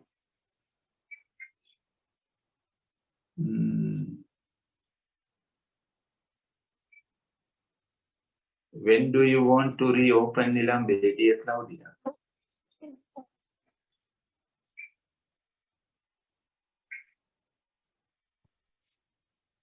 I can't reopen Nilambe, but I'm coming back to Sri Lanka next month, and I would like to visit you in Nilambe. And if there would be a retreat, it would be nice. Yeah, for sure. You are welcome. You are welcome to Nilambe, even though no retreats. I don't think we can do a retreat in next month. I don't think so. But you are welcome back to Nilambe. And please let me know. Please write me before you come to Sri Lanka. Okay, I will. Thank you. Yeah, with your itinerary, with your plan. Yeah, I will. Okay, thank you. Welcome. Okay, Upul, there is a suggestion from Mar. She asks, what do you think if we ask one more time, if we open the microphone and give one person the possibility to ask one more question live to conclude this session? Is that okay with you? Yes, Yeah? yes, of course. Okay. So before we do that, I would like to say something myself. It is something that I say every retreat, and I think it's important also. It's something practical.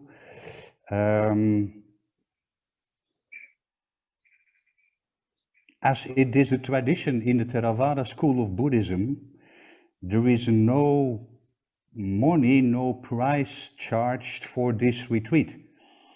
As you know, the Buddha was giving his teachings freely, and monks and nuns do not ask for money or material benefit. They are beggars, they are wanderers and beggars. It is an age-old tradition. So this retreat, this one-day retreat, is donation-based. And that is how Nilambe can survive also in these difficult times, in these difficult Corona times.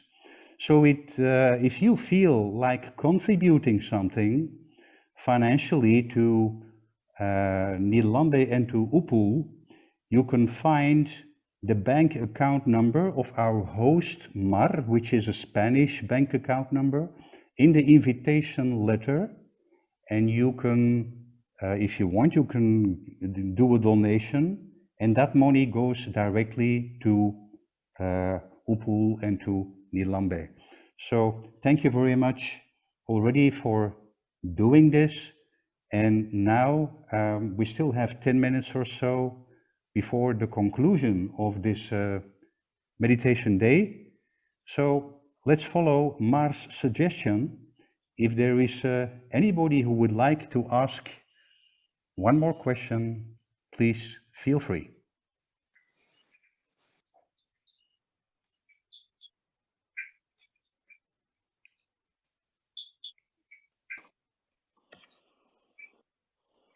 Hello, can you hear me? Yes, we can. It's not, I don't know if there's really a question. Just want to share.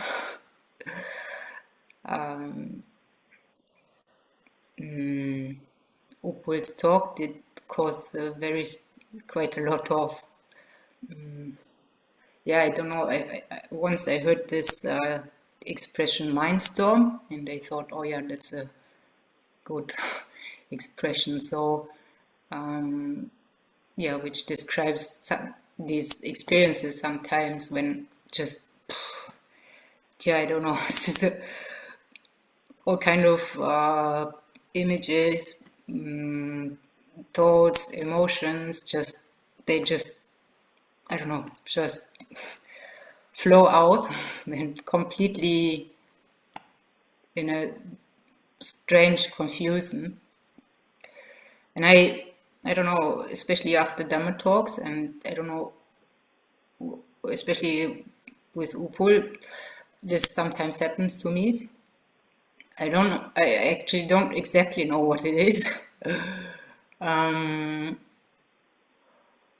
And yeah, I was just, I think, applying mindfulness today as well to what was happening. And what I could see that was, yeah, I felt there was so much despair that came up when I heard Upul's, again, this story that starts with the stonemason and then ends with the stonemason again. And I think at the moment as well, I feel quite exhausted, physically, mentally, from the work, and I just want to rest. So I could identify quite a lot with the stonemason lying down.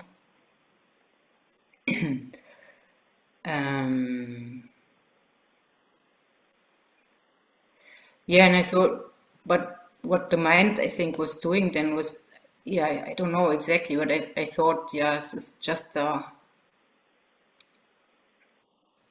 don't know, ego rebelling against, yeah, against, being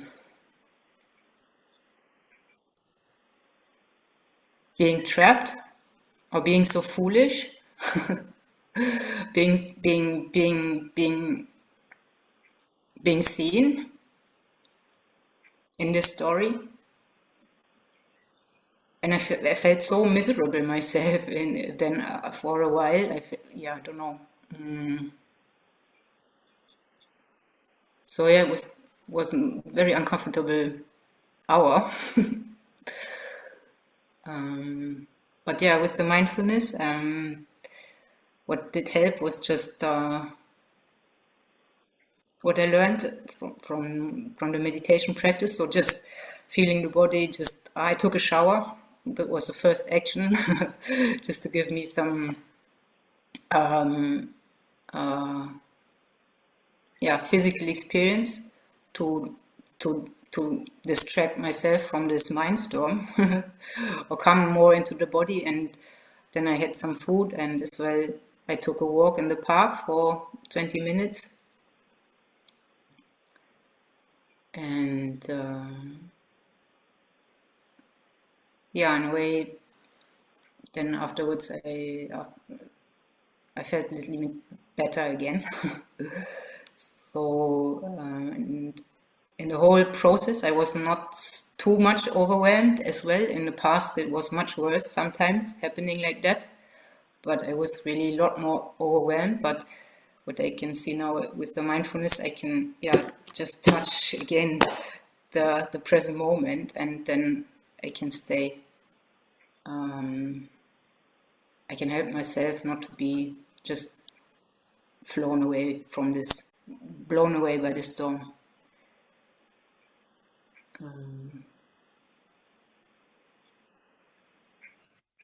Yeah, I just thought I share this experience with you. That's why I as well asked Paul to do the chanting, because I was too afraid I could completely fail.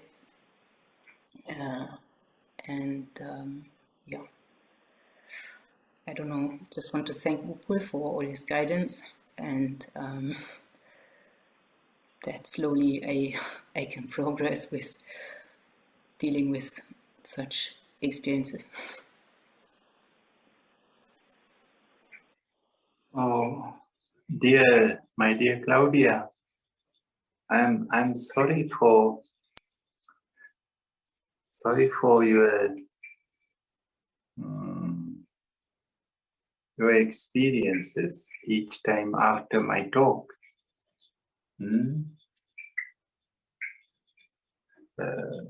I can try to correct the way I talk. If you can help me, please.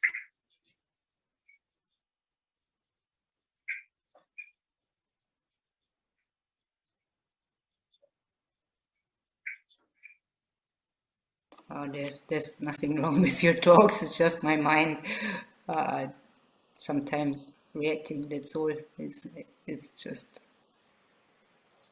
the mind. I don't know what's doing, why it is doing that. I don't understand it yet completely, but it's a good. It gives me again and again a chance to learn about it. Yeah, I mean, you are listening to other teachers as well, and good talks, rich talks, wise talks from other teachers. But if it is only happening with me or with my talks, then something is wrong. No, I wouldn't say that it's only with you. I've already 16 years. I'm already since 16 years listening to talks, and it happened in the before as well. So, but yeah, in the last time, yeah, mostly I listen to you, so probably that's and maybe because I realized that the mind can. I don't know. I find it very interesting. Right? I don't understand why the mind is doing this. Claudia, if I might offer something, I kind of know what you're feeling, or what you're talking about. I experienced something, I think a less sort of severe reaction, but I think there might be similarity. When I heard Upul talk today, and when I hear many people talk about this subject, and my theory is that it's just, I think you actually touched on this. It's your ego. Your ego has had a long time to build itself up and to be conditioned by the world to identify this being, this self, this you.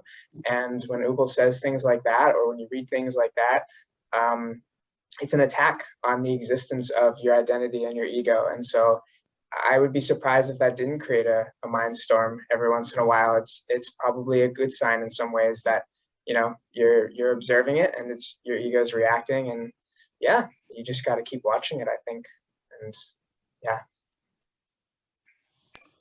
Yeah, thanks. That's what I thought too. That was my diagnosis too. Just wanted to share it.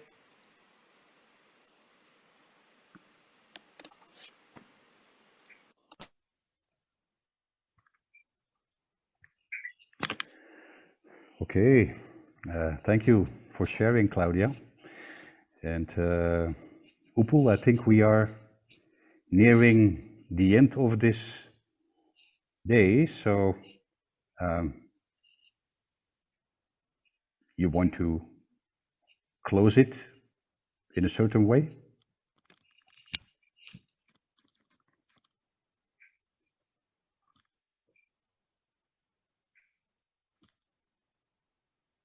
Well,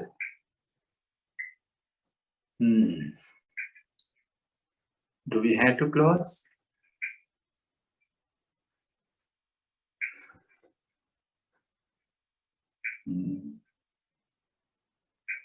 We have 7 hours, 16 hours Zoom, so we can continue if you want.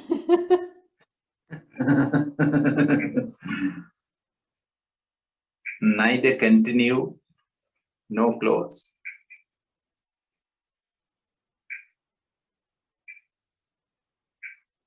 Oh, well, my dear friends,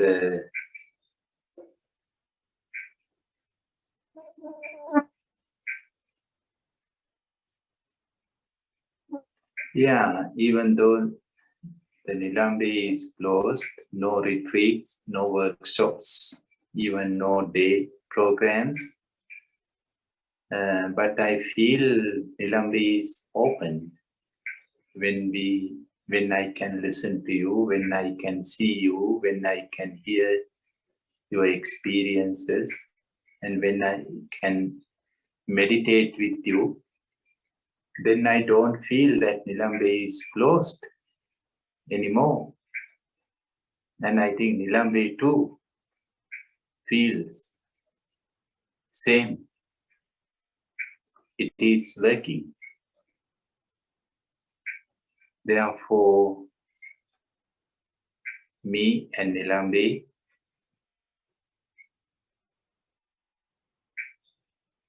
are grateful for all of you to use us, use myself and use Nilambe for your journey, for your meditation. That's the purpose of Nilambe. So I myself happy, I'm happy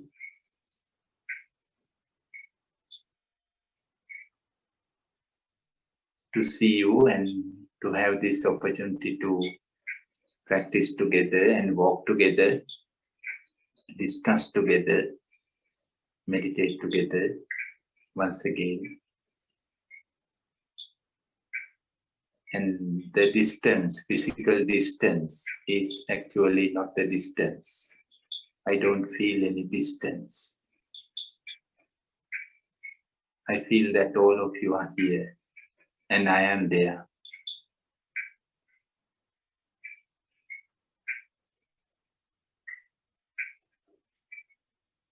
And even though when we close this session, Zoom session, that closeness is lasting for long period of time. Even though we will not talk again, we will not meet again, doesn't matter. The physical meeting, physical scene is not so necessary for this closeness, for this connection. And thank you very much, dear Paul, for moderating the discussion and yes, for making this discussion beautiful and also chanting, very energetic, and it was chanting and touching our hearts. And also thank you, dear Paul, for speaking about generosity and dana. I feel grateful, and Nilambe too, and the staff of Nilambe too feel grateful for all of you and your donations, especially in this time. And dear Ma, thank you very much for being host and being coordinator once again to organize this one-day retreat. It's a hard work, but I know you are enjoying hard works as yoga teacher. And dear Claudia, thank you very much for organizing, being assistant to organize this retreat. And my dear friends, once again,